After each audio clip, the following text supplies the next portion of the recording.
புற்றுநோய் பாதிப்பு குறித்து மிக துல்லியமாக கண்டறியும் ஏஐ கருவி குறித்து விவரிக்கிறது இந்த செய்தி தொகுப்பு.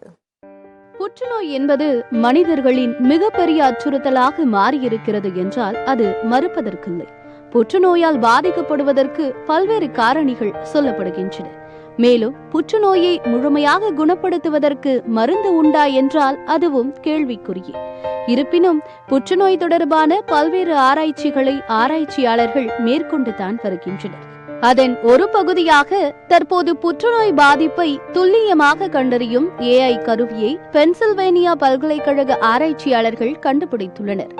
நவீன மருத்துவ முறையின் மிக முக்கிய கண்டுபிடிப்பை அமெரிக்காவின் பென்சில்வேனியா பல்கலைக்கழக ஆராய்ச்சியாளர்கள் கண்டறிந்திருக்கின்றனர். இவர்கள் உடலில் ஏற்பட்டுள்ள புற்றுநோய் செல்லின் பாதிப்புகளை துல்லியமாக கண்டறியும் செயற்கை நுண்ணறிவு மூலம் கருவி ஒன்றை கண்டுபிடித்துள்ளனர். இந்த ஏஐ கருவிக்கு ஐஸ்டார், அதாவது இன்ஃபரிங் சூப்பர் ரெசல்யூஷன் டிஷ்யூ ஆர்கிடெக்சர் என்று பெயரிடப்பட்டுள்ளது. இந்த ஏஐ கருவியானது புற்றுநோய் செல்லினுடைய தாக்கம், வீரியம் ஆகியவற்றை துல்லியமாக கணக்கிட உதவுகிறது. மேலும் பாதிப்பின் அளவு, தேவைப்படும் சிகிச்சை முறை ஆகியவற்றையும் துல்லியமாக கணக்கீடு செய்ய உதவுகிறது. இது மட்டுமல்லாமல் மார்பகம், சிறுநீரகம், பெருங்குடல் ஆகிய பகுதிகளில் ஏற்படும் புற்றுநோய் பாதிப்புகளை இந்த கருவி சோதனை முறையில் மிக துல்லியமாக அடையாளம் கண்டு இருக்கிறது.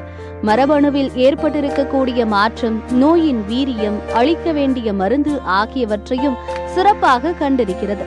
இது மட்டுமல்லாமல் இந்த கருவியில் உள்ள இமேஜிங் தொழில்நுட்பம் புற்றுநோய் பாதிக்கப்பட்ட செல்லை மருத்துவர் பார்க்க உதவுகிறது.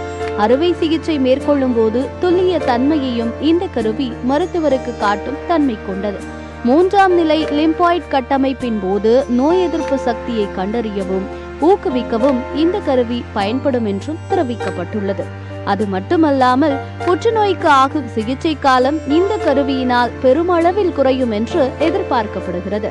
இந்த ஐஸ்டார் கருவி புற்றுநோய் சிகிச்சை துறையில் மிகப்பெரிய முன்னேற்றமாகவே கருதப்படுகிறது.